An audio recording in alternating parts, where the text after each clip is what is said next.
Hello students, welcome to online class. Today I continue exercise 7C, question number 21. In the given figure BA parallel ED and BC parallel EF, show that angle ABC ये वाला angle plus angle DEF ये वाला angle is equals to 180 degree होगा आपका। तो हमने इसमें भी फर्स्टली क्या किया, ये लाइन को ज्वाइन किया नीचे तक और इसे Z मान लिया। अब क्योंकि AB जो है पैरेलल आपका किसके हो गया, EZ के, AB parallel EZ and BC is a transversal, ये BC जो है इस पर ट्रांसवर्सल है। Then according to co interior angle कौन सी हमारी यहाँ प्रॉपर्टी लगेगी, angle ABZ plus angle EZB, ठीक है, ये वाला एंगल और ये वाला एंगल, इन दोनों का एडिशन क्या होगा 180 degree according to co interior angle. ठीक है, तो इसे हम क्या मान लेंगे, इसे फर्स्टली हम मान लेंगे इक्वेशन फर्स्ट।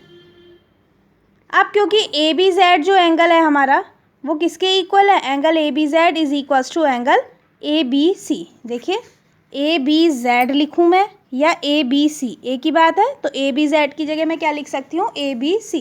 तो angle ABC plus angle EZB is equals to 180 degree. अब दूसरी बार प्रॉपर्टी लगाएंगे EF parallel BC and EZ is a transversal. Then angle BZE is equals to angle ZEF according to alternate interior angle, यानी कि ये वाला angle जो है इस वाले एंगल के इक्वल होगा according to alternate interior angle. जब हमारा ये वाले दोनों आपस में इक्वल हो गए, ये वाला इसके इक्वल हो गया, तो क्या ये वाला इसके इक्वल होगा, है ना। तो यही हमें यहाँ प्रूव करना था। तो BZE is equals to angle DEF, क्योंकि ZEF किसके इक्वल है, एंगल DEF के। इक्वेशन 1 हो गई, अब ये इक्वेशन 2 हो गई। अब बाय इक्वेशन 1 एंड 2, इक्वेशन 1 और 2 से आपको क्या पता चल गया, angle ABC plus angle DEF, BZE की जगह मैंने यहाँ क्या रख लिया, BZE is equals to DEF, तो BZE की जगह मैंने क्या रख लिया इक्वेशन फर्स्ट में DEF। तो angle ABC plus angle DEF is equals to 180 degree, यही हमें प्रूव करना था। नेक्स्ट क्वेश्चन देखिए, in the given figure M and N are two plane mirrors, M और N जो है आपके दो प्लेन मिरर्स हैं, परपेंडिकुलर टू ईच अदर, ये दो प्लेन मिरर हैं, ये एक दूसरे के परपेंडिकुलर हैं, ठीक है, एक का नाम M और एक का नाम N है। Show that the incident ray CA, जो इंसिडेंट रे है आपकी ये वाली CA, is parallel to the reflected ray BD, ठीक है, कि ये जो है अपनी इस रिफ्लेक्टेड रे के एक पैरेलल है, ये आपको बताना है कि ये जो इसकी रिफ्लेक्टेड रे आई है, ठीक है, BD, ये इसके इक्वल है। यानी कि देखिए यहाँ से हमने एक रे डाली तो ये इस मिरर से टकरा के यहाँ पे इसकी रिफ्लेक्टेड रे बनी, रिफ्लेक्टेड रे इस मिरर से आके टकराई तो इससे रिफ्लेक्टेड एक और रे आई, जो हमें बतानी है, ये प्रूव करनी है कि ये रे दोनों आपस में क्या है, पैरेलल है। क्लियर है क्वेश्चन। पहले देखिए, construct a line from A and B intersect at P, A और B से हमें एक लाइन ऐसे बनानी है जो P पे आ जाके हमारी क्या कर रही है, मीट कर रही है। ये हमने ये लाइन बनाई। अब हमें पता है since angle of incidence is equals to angle of reflection, यदि कोई इंसिडेंट हम कोई रे डाल रहे हैं तो उसका जो रिफ्लेक्शन वाला एंगल है वो उसके क्या होता है, इक्वल होता है, यानी ये वाला एंगल इज इक्वल्स टू ये वाला एंगल होगा, एंगल 1 एंगल 2 के होगा अकॉर्डिंग टू दिस।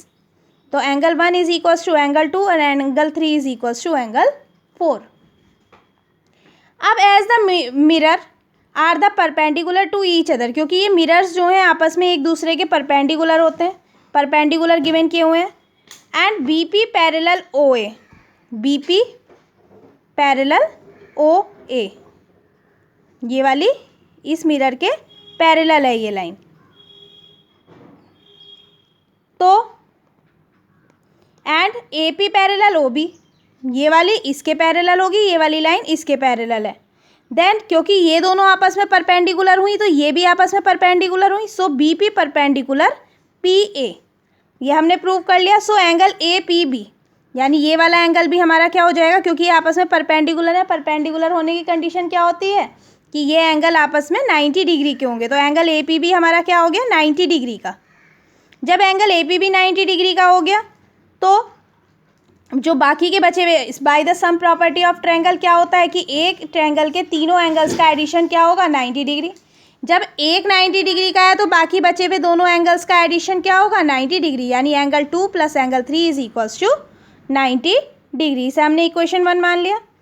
अब एंगल 2 को हमने ऊपर क्या माना था, एंगल 1, तो 2 की जगह मैंने क्या रख लिया, एंगल 1। तो angle 1 plus angle 4 is equals to 90 degree. ये वाला और प्लस ये वाला एंगल मिलके क्या हो जाएगा, 90 डिग्री। से हमने इक्वेशन 1 मान लिया, इसे इक्वेशन 2। इसी तरीके से एंगल 3 की जगह एंगल 4 रखा था, ये हमने अभी ऊपर यहाँ पे दिखाया था according to angle of incidence is equals to angle of reflection से।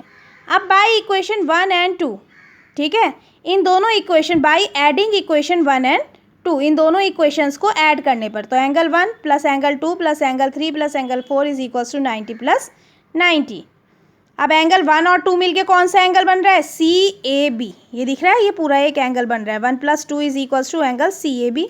इसी तरीके से एंगल 3 और 4 मिलके कौन सा बन रहा है, angle A B D. Clear है। और इधर हो गया 180 डिग्री। जब हमारे ये दोनों एंगल आपस में मिलके 180 डिग्री हो रहे हैं तो ये कौन सी हमारी प्रॉपर्टी हो गई, कौन सी हो गई ये वाली हमारी प्रॉपर्टी, ये according to property co interior angles वाली हो गई। तो according to co interior angles these two lines are parallel. तो यहाँ हम लिखेंगे कि according to co interior angle A C parallel B D. Clear है स्टूडेंट्स, यही हमें इसमें प्रूफ करना था कि ये दोनों लाइन आपस में क्या है, हमारी पैरेलल है। नेक्स्ट क्वेश्चन देखिए, in the given figure given below state which lines are parallel and why. ये बताना है कि इसमें कौन सी लाइन्स पैरेलल है और क्यों है। तो देखिए बहुत इजी है हमारा यहाँ ये क्वेश्चन। एंगल बी ए सी, ये दिख रहा है आपको कि एंगल बी ए सी जो है ये एंगल इस वाले एंगल के इक्वल दिया हुआ है। ये एंगल आपस में दोनों इक्वल दिए हुए हैं according to alternate interior angle, ठीक है। तो we know that angle B A C and angle A C D are alternate interior angles when the transversal A C जो है वो इसे कट कर रही है। ये दो लाइन है, इस पे ये दोनों एंगल आपस में इक्वल होगा according to alternate interior angle, और ये हमारी क्या है, एक ट्रांसवर्सल है, ठीक है, जो ए सी और बी डी को वो ए सी सी डी और ए बी को कट कर रही है।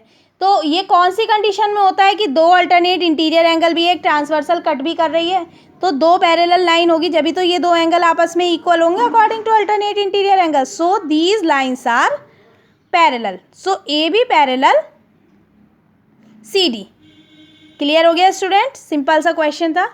नेक्स्ट इन लास्ट क्वेश्चन देखिए, two lines are respectively perpendicular to two parallel lines. यहाँ हमें अपने आप फिगर बनाना होगा, इस क्वेश्चन में हमें फिगर नहीं दिया हुआ है कि दो लाइन्स जो हैं परपेंडिकुलर हैं दो पैरेलल लाइन्स के, दो पैरेलल लाइन्स हैं, उस पर जो दो पैरेलल लाइन्स हमने बनाई हैं वो एक दूसरे के परपेंडिकुलर हैं। Show that they are parallels to each other. तो जो परपेंडिकुलर लाइन्स बनाई हैं उन्हें भी हमें क्या प्रूफ करना है, एक दूसरे के पैरेलल प्रूफ करना है। तो according to figure M and N are parallel lines, हमने यहाँ एम और एन जो है दो पैरेलल लाइन्स बना ली, और इस पे जो है पी और क्यू परपेंडिकुलर लाइन है। तो हमने यहाँ लिख लिया P perpendicular M and Q perpendicular N.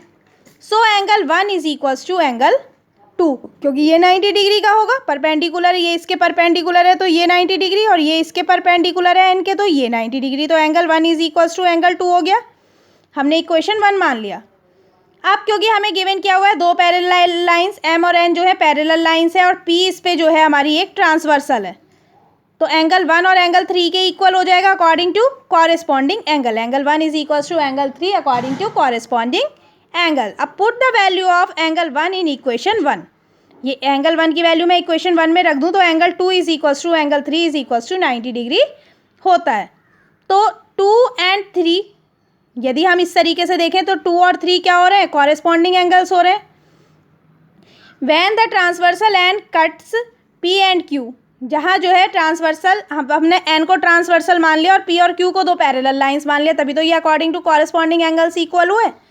So P parallel Q, P जो है क्यू के पैरेलल हो गई। यही हमें प्रूव करना था कि ये दो लाइनें आपस में इक्वल है, क्योंकि ये दोनों एंगल आपस में इक्वल हो गए। ये कौन सी कंडीशन से हुए? कॉरेस्पॉन्डिंग एंगल से। So these lines are parallel.